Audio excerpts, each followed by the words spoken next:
এখানে একটা সিগন্যাল বাতি দেওয়া উচিত। যেহেতু নতুন রাস্তাটা কাটা হয়েছে, কারণ এটা আগে থেকে ছিল না, আজকেই কাটা হয়েছে।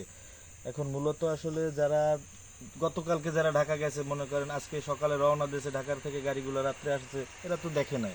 এটা না দেখার জন্য দেখা যাইতেছে আপনার এই গাড়িটা রানিং আসতেছে, ফাঁকা জায়গা, সমান রাস্তা, তো এটা জানা এই যে গাড়িটা আসতেছে, এই এই এই- এই একটা বিপদগ্রস্ত হইতেছে। এই জন্য তো এখানে সিগন্যাল লাইটের প্রয়োজন অবশ্যই ছিল। কারণ এদিকে তো সাধারণ মানুষের কাছে অবশ্যই দাবি যে এখানে সিগন্যাল লাইটের ব্যবস্থা করা উচিত, কারণ এখানে রাত্রবেলা দুর্ঘটনা হওয়াটা স্বাভাবিক, বিচিত্র কোনো ব্যাপার না। কারণ এখানে সাধারণ মানুষ বিপদগ্রস্ত হইলে কারোর তো কিছু করার থাকবে না, এই কর্তৃপক্ষদের দায়ভার নিতে পারবে না। কলেজের কলেজের লগে এখানে একটা রাস্তার আজকে উদ্বোধন করছে। একটা সিগন্যাল বাতি দেওয়া উচিত ছিল, 2-3 সিগন্যাল বাতি দিলে সবচেয়ে ভালো হয়।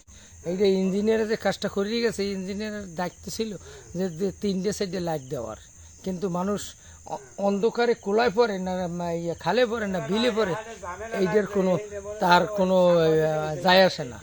এর মাইক্রোটা পড়িয়ে গেলে অ্যাম্বুলেন্স একটা চাক্কা অর্ধেক পড়ছে, আমরা ধরে ধরে টানিয়া উঠেছি। এখন আমাদের কাজ হইলো এই দারোয়ানগিরি করা। হ্যার এই ইঞ্জিনিয়ার দারোয়ান আছে, হে পারে না, লাস্টে আমরা 2-3 জনে এই মাইক্রোটা উড়েই দিছি।